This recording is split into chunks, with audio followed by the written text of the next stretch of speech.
Hello, everyone.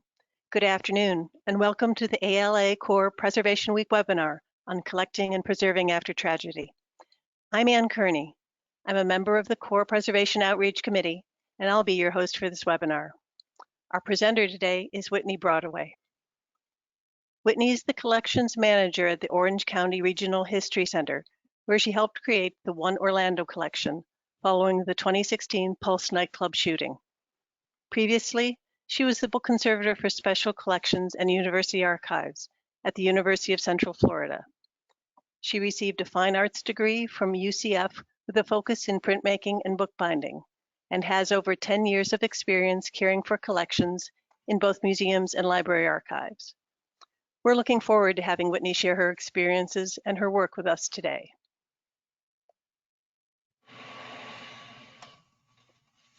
I'd like to review a few logistics for today's presentation. All attendees are in listen-only mode.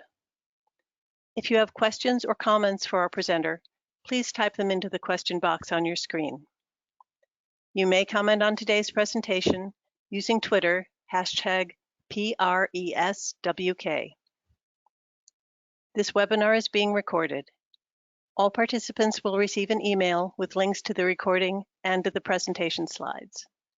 And now, here's Whitney. Hi, thank you, Ann. As Ann said, my name is Whitney Broadaway, and I'm the collections manager at the Orange County Regional History Center down in Orlando, Florida. And I'm going to be sharing our staff's experience with rapid response collecting and preserving after basically a mass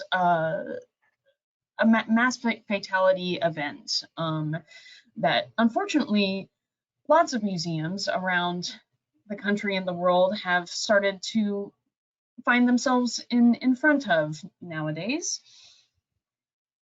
So I do want to just give everyone a heads up that I will not be showing any necessarily graphic content in this presentation, but obviously we are dealing with very difficult emotional content. So I just want everyone to know I will be briefly talking about collecting inside the site of the nightclub. So if you feel uncomfortable with that, please feel free to step away or turn off the presentation at any time. So for those of you who may not know, on June 12th, 2016, a homegrown terrorist walked into the Pulse Nightclub, which is a very popular gay nightclub in Orlando, Florida, just after last call, and shot and wounded 68 people and ultimately killed 49 people. At the time, it became the most lethal shooting by a single gunman in modern American history. It only held that title for a brief time until Las Vegas took that title. And this shooting occurred only less than 2 miles away from our museum in downtown Orlando. When the news broke that morning, the following morning on June 13th, our chief curator, Pam Schwartz, began drafting a plan over the weekend for how to begin a rapid response collecting campaign to, preserve this event in history. And this is something that would be a big first for our museum. I think, like most museums and collecting organizations, our contemporary collecting consisted of, hey, there's a big event happening downtown, maybe I will grab a flyer. So not only was this definitely the largest contemporary collecting initiative we had ever undertaken, it's also surrounding a very tragic and unusual event involving mass casualty, which adds a whole nother layer of emotional stress and also logistical stress. We began by working with our local governments. Our museum is a a private-public partnership between the Historical Society of Central Florida, which is our nonprofit side, and the Orange County government. So we began working with Orange County to create a plan to actually begin collecting at several memorial sites that popped up in the days following the shooting. And we also worked with the city and other municipal organizations to start creating our plan, or more so presenting our plan to in order to enact it. One large part of our plan was we were very worried about basically the public response to us beginning to collect items at these memorial sites. These memorial sites were huge centers of healing for the community, and we didn't want it to appear, and we didn't want it to be in actuality, you know, our staff coming in and just, you know, kind of stripping these sites bare almost. So we began even several days before we started collecting, we started putting out these bilingual signs that kind of explained what we were going to be doing. That select items that within the memorial were going to be carefully collected by the museum. As you can see on this sign, you know, we gave a day that we were going to begin the collecting, and then we had subsequent signs that we ended up taking with us while we were collecting to basically explain what we were doing. And we found that the public response was actually largely positive. We only encountered a few people who, you know, when seeing us picking through, you know, these very sensitive areas, you know, come up to us and say, hey, what are you doing? But for the most part, we found that once we explained what the plan was and what we were doing, you know, those people were very understanding, and were for the most part, you know, supportive of what the museum had decided to do. We were able to begin collecting very quickly after the memorial sites started to pop up. It was only 11 days after the shooting by the time our staff went out into the field. And there were 4 main memorial sites that we ended up focusing on. Now, there were lots of sites of solace and memorial sites popping up around the community. One of the victims, for example, was a employee at a local Target, and that Target store had their own memorial. And we were working with members throughout the community to, you know, at least take photographs and preserve the fact that those sites existed. But these 4 main large sites were where we focused our collecting of artifacts. One was our local lake, Lake Eola. Another was the Dr. Phillips Performing Arts Center, which doesn't really have a connection to the nightclub itself, but immediately following the shooting, a large area of, you know, the town, several blocks wide, was blocked off by police barricade. So the Dr. Phillips Performing Arts Center became kind of the closest large public, you know, lawn area that you could get to the actual nightclub. So it kind of organically became a large memorial site. And then you see the Orlando Health sign down there in the bottom left. That's our Orlando Regional Medical Center, where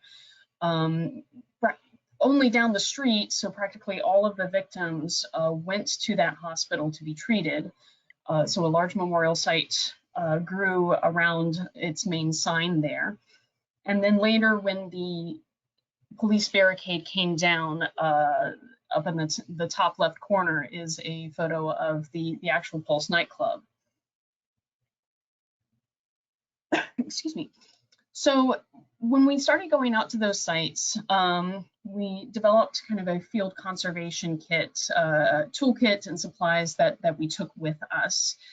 The photo of the toolkit here contains zip ties, because we were a lot of posters that we were taking down, either something else may have fallen off with it that we wanted to put back onto the memorial. This photo here is from the Pulse Nightclub, and there's a chain link fence here protecting the actual building. And so a lot of people were leaving things zip tied up to that chain link fence. So we brought zip ties with us to replace anything. And I say replace, which might sound odd based on what we were doing, but as I mentioned previously, we were not trying to strip these memorial sites completely bare. They were serving a very important and healing function for our community. So our main goal was to basically preserve, and this part of preserving the history of the event was focused on, preserving the community response and the outpouring of love and support, and how the community chose to heal after this event. So when we were going into these memorial sites, what we were looking for were items that exemplified that, and items that probably would not last much longer out in the elements at these memorial sites. So we were very much picking and choosing different items, and as we went, that also included basically becoming stewards of these memorial sites. Many times, if we removed a large item out of the memorial leavings, it would have this weird empty spot, and we would slightly rearrange the memorial items to make them look nicer. We also started working with the city of Orlando to start removing dead flowers that were, attracting bugs and starting to go rancid. And, kind of more than just collecting for the museum and stepping into actually caring for these sites. To that end, we also brought scrapers with us, because there were lots of candles left at these memorial sites that would often tip over and spill melted wax onto the asphalt. And we found several days going out there would be large, very dangerous areas of very slippery wax, or even sometimes actual broken glass from a broken candle that we began clearing up. And we also had snips to remove zip ties from the fences, like I mentioned. Scissors, we started kind of as a rule, whenever we collected something that was in a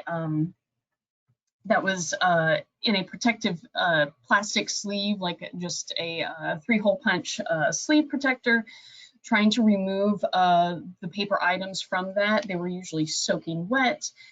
And we found that the easiest way to remove a soaking wet piece of paper from a plastic 3-hole punch sleeve was to actually carefully cut around the seams of that plastic, because the paper would be too fragile to slide out of the wet sleeve. And also, our map weights, which these are our nice reading room map weights that we put in Ziploc bags to try to lay out things, and mostly for drying and laying out and keeping them from being blown away by the wind while we were working. And extra camera memory cards, because our main inventory method was photography. We considered how to basically track all of the artifacts that we were collecting during this process, and a paper inventory to us seemed it was going to be too slow to stop, write down a description for each item that we were collecting. So instead, we used our main department camera as a inventory tool. Every item, before we picked it up to collect, got a photograph of it taken in situ at the memorial, and then in our hands, and that allowed us to basically have a full list of photographs of every artifact we picked up, along with the metadata that came with those photographs. So what date they were collected, and we could tell by the batch of photographs which memorial site they came from. And then other than our toolbox, we also had, we brought with us a variety of boxes for packing items, basically a impromptu drying press with sheets of blotter paper and acrylic sheets for top and bottom and weight for drying, and tent and tables. And then also supplies for our staff like water, sunscreen, bug spray, and the van. We have a van for the museum, and we also borrowed another one from the county during this process because this was more hauling than we've ever had to do before. And so I would be remiss in not mentioning the van as one of our integral supplies for collecting. Whitney, Yes. a quick minute. This is Anne. I have a question that might be answered well here. What was Wonderful. the inventory tool that you used when taking the photographs? So we didn't necessarily use an inventory tool. It was the photographs themselves on just the camera SD cards. That basically, as we were, and I'll talk a little bit more about just the movement of the artifacts as they were collected and moved around and how we kept track of them. But in the event that an artifact went astray, or we had all of those photographs that basically give us a photographic list of everything we collected on every day at every site. And so if you just imagine, instead of a list of descriptions, you have a whole file full of photographs, time and date stamped, and location stamped as well, as far as where they came from. I hope that answers the question. There wasn't a fancy basically software, if that's what the question was. Oh, thank you. Of course. So the things we encountered while collecting memorial artifacts were items that were water damaged. If you are not familiar with Florida in the summer, which is when this was occurring, it is very hot and very sunny, but also very rainy, very humid. And even if it hadn't rained that day, most of these memorial sites, with the exception of the nightclub itself, which was mostly on asphalt, the other memorial sites were sitting on grass and wet ground every morning until the sun hit it. Those items would just be sopping wet from the morning dew. And of course, with water comes mold and mildew. And we had a lot of items damaged by wax because of all of the votive candles. And along those same lines, fire damage, which was unexpected. But because of all of those candles, we have lots of flags in the collection that waved into the path of a candle and went up in flames, or at least got singed. Lots of dark black dirt. Obviously, Florida is very sunny, so we had a lot of UV light damage and fading, and we also had encountered a lot of bug infestations. Some of these items, there's nothing we can do about. If we collect something that was half burned up because of a candle, there's not really a way to mitigate that after it's been done. But there were something, there's nothing we can do about UV light fading, but there were some things that we did have to mitigate, especially out in the field, like the dirt sitting on top of items. We tried to brush off as best as we could before initial packing. Items that were soaking wet, which were most of them, especially in the morning, needed to be either dried in that drying press or laid out to dry on our tables in the sun. lots of wet t-shirts, large wet posters that we had to dry that way, and bug infestations. Unfortunately, there was not a fancy way to deal with that other than shaking them out. But I will talk about, some of those issues in a little bit more detail. Like over here, this poster, this Orlando Strong poster, obviously very water damaged. You can see that at some point this was probably markered to be rainbow pattern, but because of water, has the ink has bled all over the poster. We have lots of items like that, and this poster, that's the only water damage for it, but there's also a lot of materials we lost because of mold and mildew. We did our best to mitigate moldy items if we could successfully halt the mold with the freezer, and then with UV light. We bought some UV light wands to try and basically kill and remove the mold. But there were some items that were too far gone and posed a risk to the rest of our collection, and had to be photographed and documented that way and then disposed of. And then this shirt is not wet, it's actually covered in wax. So we have lots of items in the collection covered in wax, and at this point we haven't really worked on removing the wax. A lot of the way that these items are quote unquote damaged is really more so a part of the artifact itself now.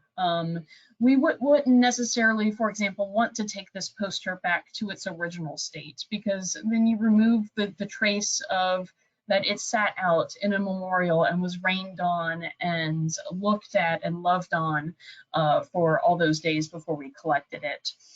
And the wax was interesting to me because it actually served kind of a preservation function in some instances. There are several pieces of very delicate paper that we collected that are part of our collection now that probably would have never survived to that point had they not been completely soaked in wax. This one being an example, you can see how this is kind of see-through, or it looks like it's got a double printing, but the printing is actually one side and the writing is another side. And it's a very see-through piece of paper because it's completely soaked through with wax. So we have a lot of paper items in the collection now that are basically, they're no longer paper items, they're composite items. They are wax soaked infused paper. And this one specifically, I remember basically pulling out of a puddle that this note would have been mush and disintegrated had a candle not spilled on it earlier. And you can see the state of the candles a lot of times down here in the bottom of the picture, and infused it with wax and then protected it from subsequent water damage. And this is a nice example I like to share of kind of the typical life cycle of a lot of the artifacts we collected. Aside from using photographs as a straight inventory for all the items we were collecting, we also every day we went out to the memorial sites, we took general photos of the site itself. So this photo is from June 23rd. And we did not collect this item at that time. We just saw it and took a photo of it. And then June 28th, several days later, this is a photo of when we did collect the item. And you can see this is kind of how we did our thought process on what items to collect as well.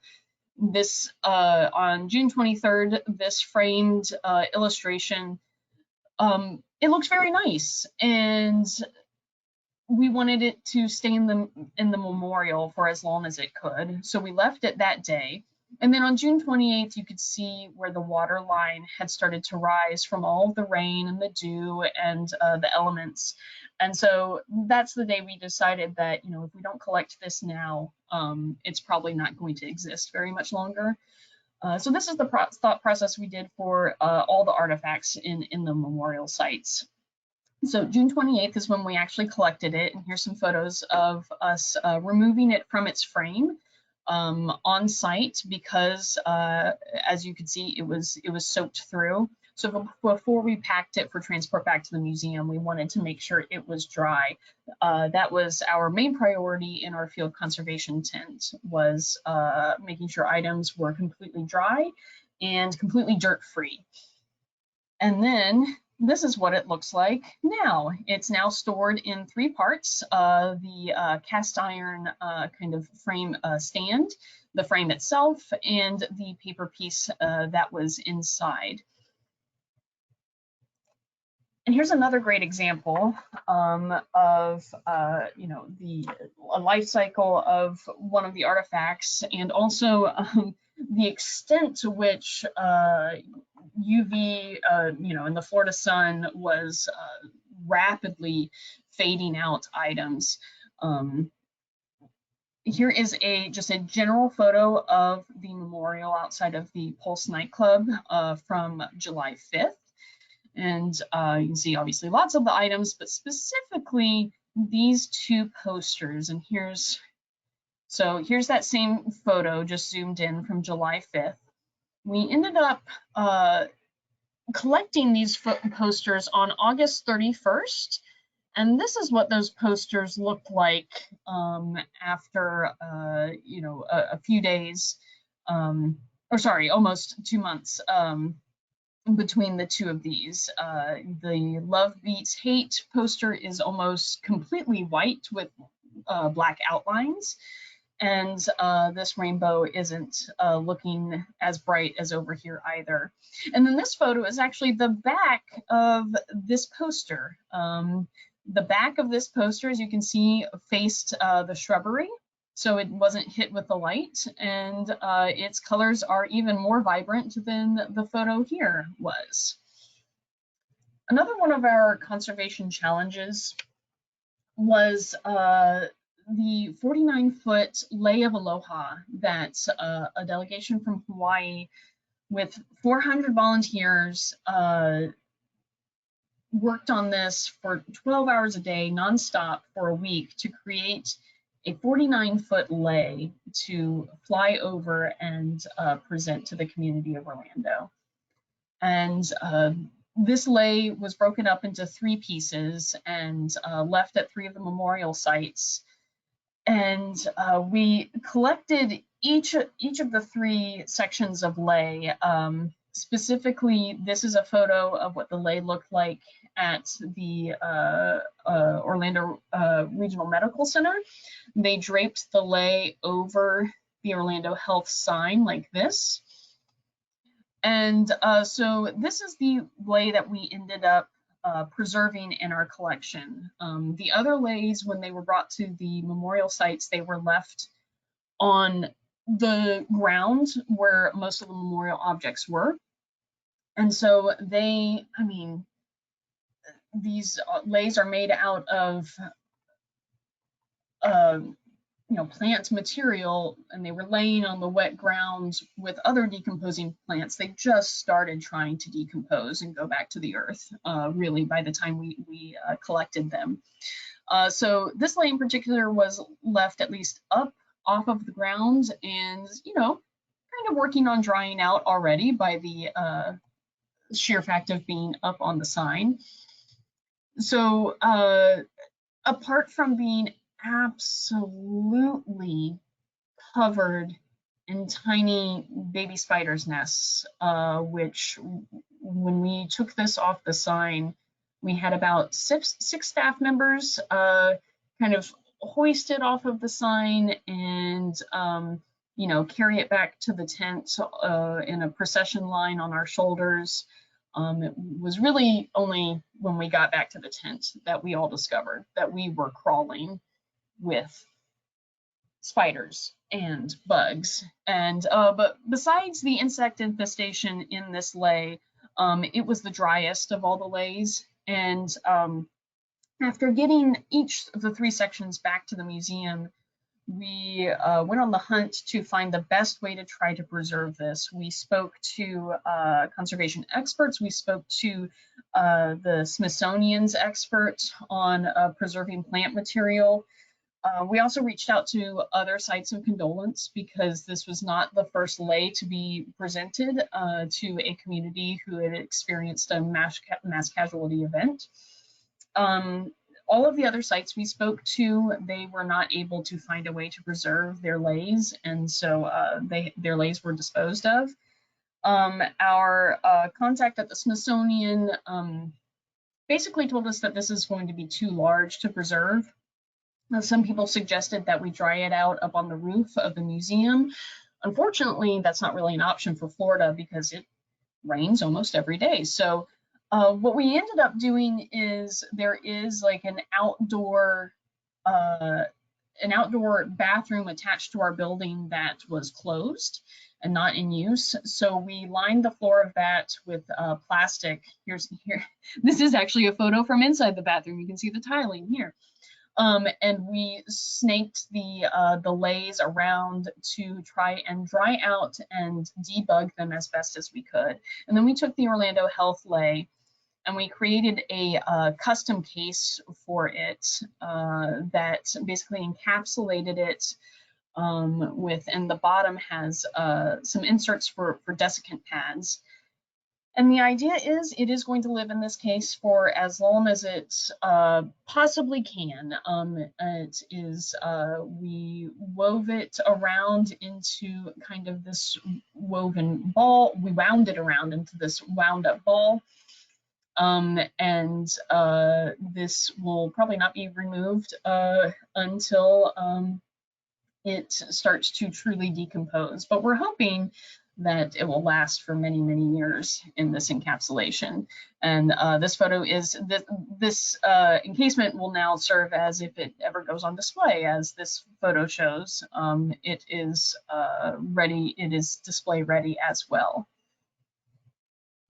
So I've talked about several examples of different items and specific preservation conundrums we encountered, but I did want to take a step back and kind of talk about the process of the overall collecting project, because our collecting at the memorial sites and the whole life cycle of the artifacts that we collected there was very similar to really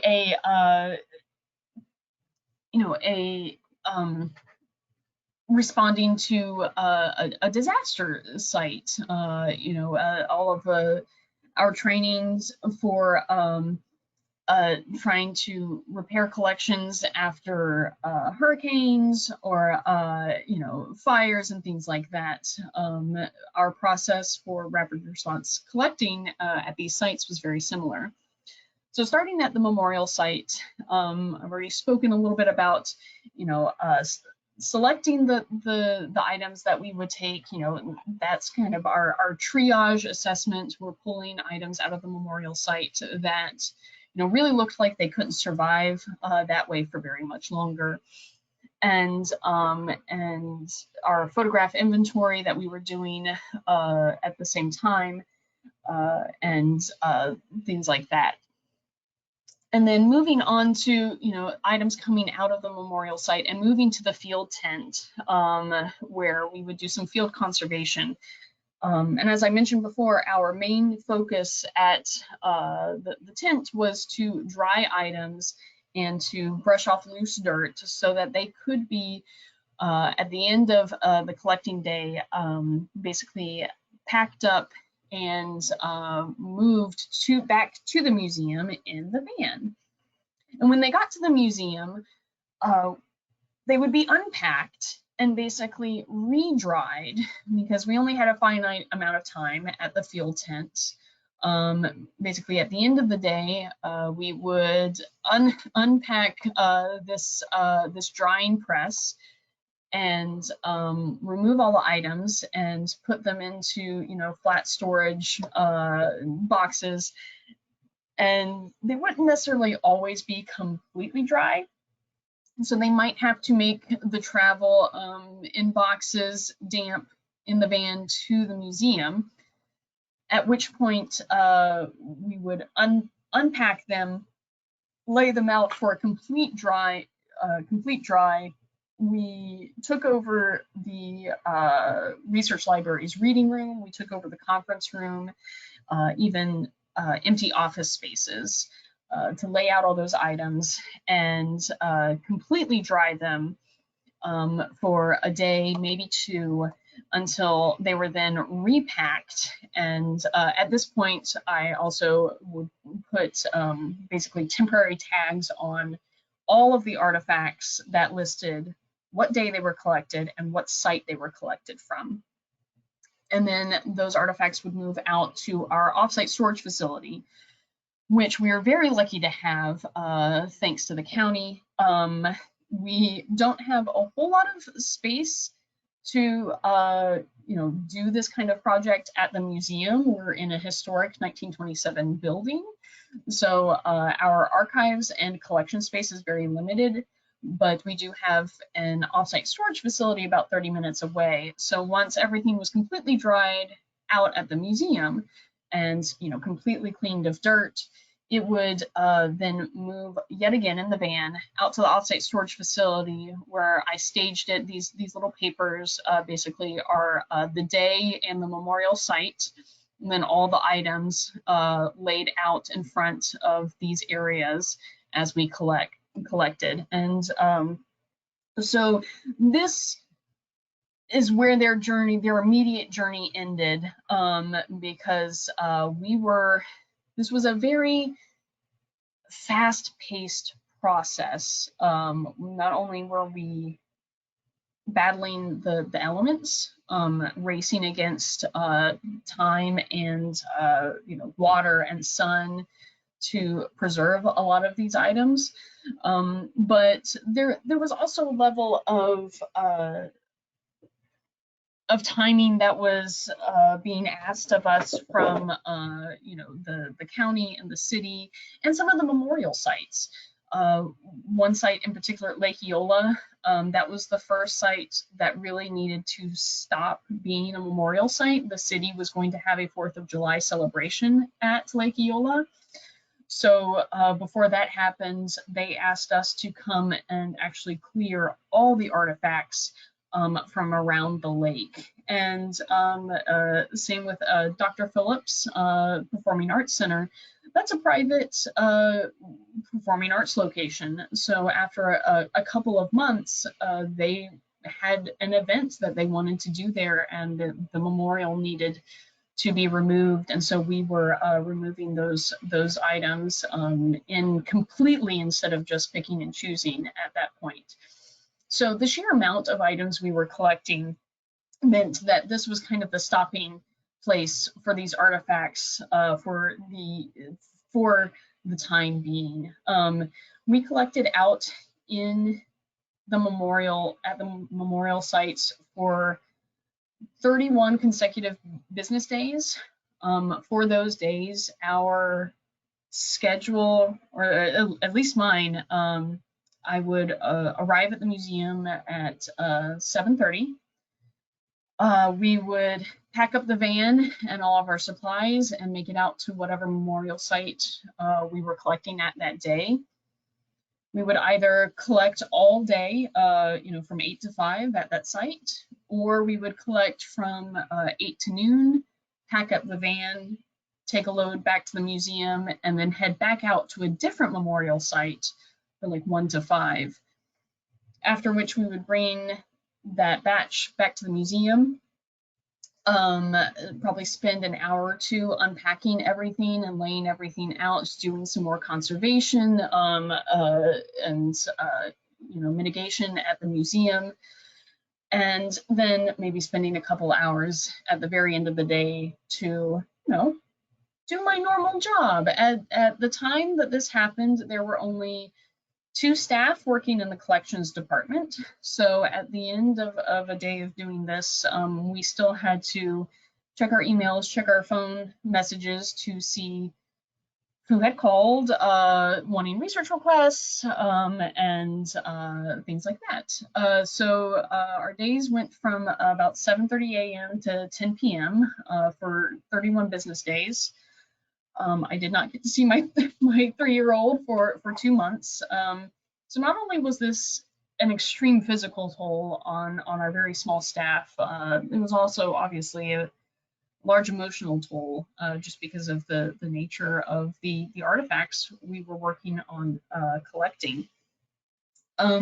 We also had a completely separate item for completely separate area for any items that had any mold or mildew concerns. We kept those away from our general. There's a couple of rooms up in the front of the warehouse that don't abut to any collection storage areas. And so all of our mold and mildewy items, they traveled separately from these items, and they were stored separately once they got to offsite until they could be, they could be stabilized. So after we had the long push to actually collect at the memorial sites, we were able to begin actually cataloging artifacts and start doing final cleaning and actual permanent final packing. And so here's an example of one of the catalog records. This was an item that was collected from the Lake Eola Memorial Site. Mickey Mouse ears with Gerald Wright's name on them, one of the victims. And here's a screenshot of basically our photograph inventory. So underneath, we still have all of these photos from all the days we collected, and at any time we can go back and see exactly what that artifact that is here actually looked like when we picked it up. So the collecting at the memorial sites was definitely by far our largest collecting push surrounding the Pulse Nightclub shooting, but we did also collect inside the club as well, and we collected items such as a bathroom sink that was specifically mentioned by a lot of survivors as the sink they used to climb out of a bathroom window, and different important items from the club, including this door with a glass window inset into it. This was a door to one of the bathrooms inside the club. And that's me and our chief curator, who is now our executive director, Pam Schwartz. We are filling with syringes. We are filling cracks in the glass with acryloid B72, which we usually use for marking identification numbers on artifacts. But we talked to a Smithsonian glass conservator, and she said that's what she uses to stabilize, shattered glass. And so the reason we're doing this is because this door is full of bullet holes, including bullet holes in the glass. And were this glass to break away any further, you would lose that interpretive, that fingerprint of the event, of what happened. So after filling in all the cracks in the glass with B72, we then padded out layer by layer this area of the window with some thin ethofoam sheets, and then created we have a plywood clamp around it on either side with all of that ethofoam, and that is how it's currently stored. We hope that it has, made the journey from being deinstalled and moving out to our offsite storage without any breakage, but we will not know until we actually open that up. We also are preserving, the digital history of the event as well. Now, digital is not my forte, but we have lots of specialists that are working to preserve digital photographs connected with the event, because of course we want to basically share, in any case, we try to preserve the most original version of any kind of photograph, and photographs taken today, they're born digital. So we have a large digital photograph collection specifically dedicated to Pulse, audio and video, also social media and online media, the heart-wrenching the heart-wrenching Facebook post on the Pulse Orlando's official page saying everyone get out of Pulse and keep learning. And then along with our digital preservation, we also want a digital face of our collection. We have oneorlandocollection.com, where you can see a lot of these artifacts and pieces, and that was one of the first things that went live after we began collecting. We were very passionate about getting a website and basically a digital memorial up, because there are lots of families of victims that aren't local, or even if they are local, they're not ready to physically come out to the memorials or physically come to an exhibit we do at the museum. Maybe they would like a safe, quiet space at home to view these memorial items from the communities about their loved ones.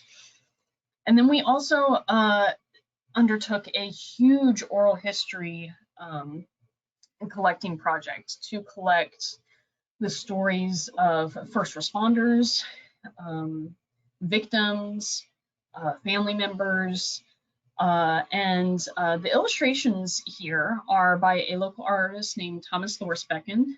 We partnered with him for all of our Pulse-related oral histories to invite him to come along with our oral historian. Here's our oral historian, Dan. And Tom comes along, and instead of videotaping our oral histories, we just audio record them. But Tom is there to create a sketch, a visual sketch of the oral history in progress, and is turned into a really beautiful collection to complement our oral history recordings.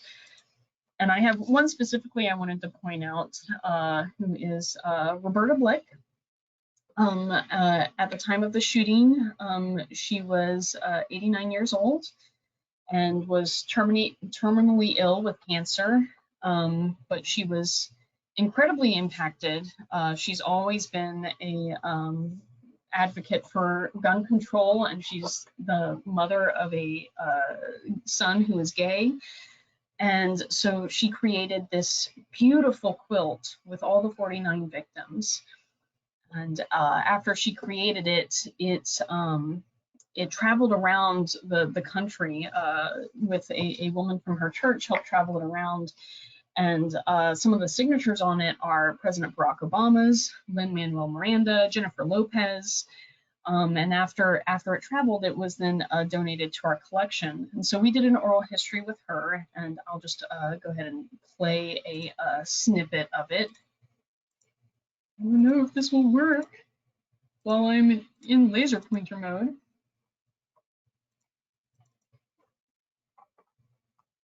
It might not work, but I'll tell you the quote. While doing their oral history, she was asked about, this quilt being on display, and she just said, can you imagine the impact when people walk into a room and see all those eyes looking at them and saying, what did you do to make them stop doing this to us? And that it's going to be up to all of you to make sure that they don't hurt our babies anymore. Oh, I knew I wasn't going to be able to make it through that quote without crying. I was hoping I could get the audio to work. And so this all of this together, the quilt, the illustration, and the actual audio of the oral history becomes a beautiful package that you know, talks to each other, and we can use in exhibits like here. This is how we displayed these items in our 2-year remembrance exhibitions. And so we do, of course, use a lot of these artifacts in exhibits. We have so far done an exhibit every year around the anniversary. Here's some photos from 2 of our previous exhibits. And we are actually currently right now working on the 5th year remembrance exhibit, which will be opening on May 29th, and I believe it runs until August 15th. So that is, I tried to go into as much detail as I could without running out of time, but I would welcome anybody's questions. It's really hard to do a webinar without constant feedback from the listeners and not be in a live room watching people's reactions or taking questions. So please let me know if you haven't already typed in a question into the question box for Anne to feed to me. Please do so now.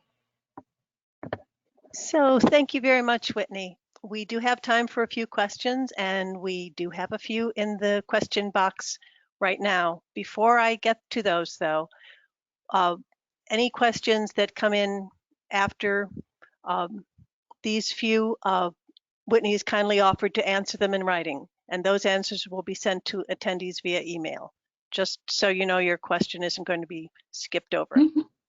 Absolutely. And if you would rather just take down my contact information and contact me afterwards, I'd be happy to help anybody that way as well.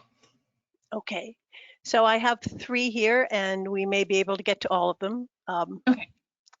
So the first, referring to the lay that you talked about midway, there was a question about what about spiders and bugs after the item was already in the case.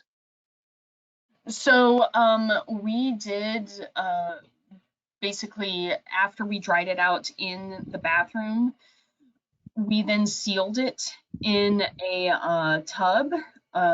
We put it in a large walk-in freezer to kill off anything else.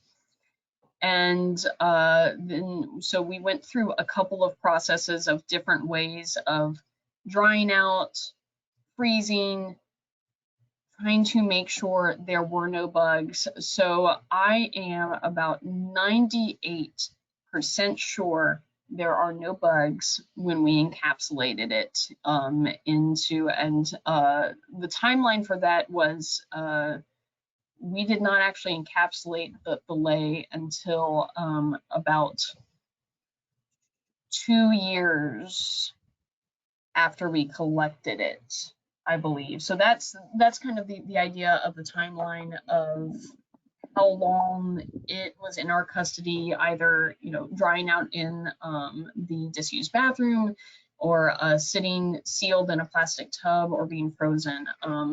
So I am very sure that there are no bugs when we encapsulated it. If there are bugs, they can't get out. Thank you. Another question we have, why did you decide not to record video of the oral history project? At that time, and I am not part of our oral history team, so I will do my best to answer this, but at that time, we were not doing any video oral histories. We didn't have any video equipment. We had only ever done recorded audio oral histories.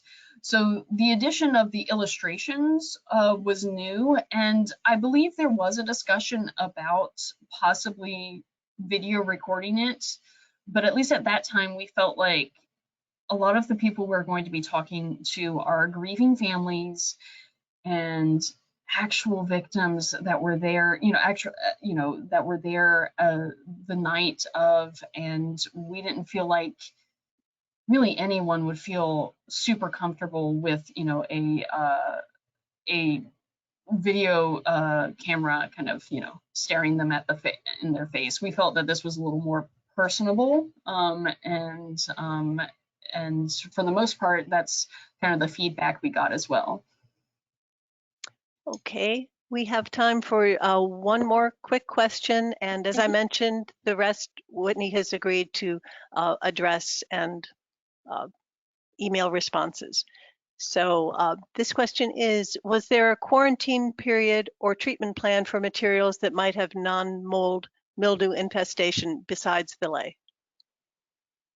Oh, everything that had that looked like it was affected by mold or mildew was once we got it back to the museum with everything, that's when we separated it and was basically kept separate. And when, several months after initial collecting, when we were able to begin evaluating our kind of quarantine rooms full of the possible mold and mildew items, there were some items that we felt the mildew and mold could be arrested and eradicated through UV light and freezing. And that treatment was done, and then those items reintegrated. There were some items that were too damaged by mold and mildew, and we felt they were too far gone, and that we were not going to be able to stop and eradicate what was growing. And those items were basically documented, they were photographed, and then they had to be disposed of. Thank you so much. Thanks for your work and for sharing it with us today, and for reminding us how important the work of collecting and preserving is. I'd also like to thank the core webinar tech support co-chair, Joseph Nicholson, Preservation Outreach Committee members, especially Katie and Ian, core advocacy and EDI program officer and Preservation Outreach Committee member, Brooke Morris-Chott, and core office professional development program officer, Tom Farron. And thanks to all of you for joining us today.